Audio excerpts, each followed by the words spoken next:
இந்த கதையை கேட்டு உண்மையிலே நான் மெய் சிலுத்து போனேங்க. நீங்களும் முழுசா கேளுங்களேன், கண்டிப்பா உங்களுக்கும் அப்படிதான் இருக்கும்.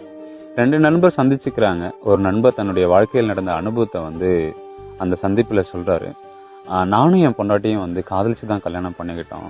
அதுக்கப்புறம் என்னவோ தெரியல, 2 பேருக்குள்ளேயும் அடிக்கடிக்கு சண்டை வர ஆரம்பிச்சது. இதுக்கப்புறம் நான் அவங்க கூட வாழ மாட்டேன்னு சொல்லி என் ஒய்ஃப் என்ன பண்ணிட்டா, அவங்க அம்மா வீட்டுக்கு போயிட்டா. அவங்க அம்மா வீட்டுக்கு போயிட்டு ஒரு 10-12 நாள் கழிச்சு வீட்டுக்கு வந்தா. வீட்டுக்கு வந்தவ பீரோவை அங்கங்க ஏதோ ஆராய்ஞ்சிட்டு இருந்தா. நான் எப்படி இருக்க அப்படின்னு சொல்லி கேட்டேன். அவ அப்படின்ற பதில் மட்டும் தான் கொடுத்தா. அதுக்கப்புறம் பீரோ ஆராய்ஞ்சிட்டு ஏதோ கட்டப்பையில எடுத்துட்டு கிளம்பிட்டா.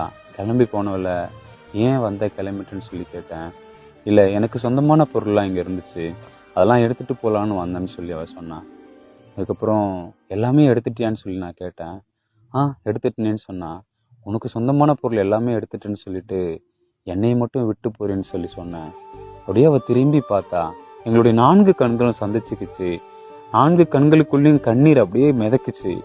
ஓடி நீதான் என் உலகம், நீதான் என் உயிர், இதுதான் என் வீடு, இதுக்கப்புறம் நான் எங்கேயும் போக மாட்டேன்னு சொல்லி அப்படியே நான் கட்டி பிடிச்சி அங்கங்க முத்தமிட்டான். அதுக்கப்புறம் அந்த கட்டப்பையை நான் பிரித்து பார்த்தேன். அந்த கட்டப்பைக்குள்ள ஒன்றுமே இல்லை. என்னை பார்க்கணுன்ற அந்த காரணமும் எங்களுக்குள்ள இருந்த அந்த காதல் மட்டும்தான் அந்த கட்டப்பைக்குள்ள ஒளிஞ்சிருந்தது.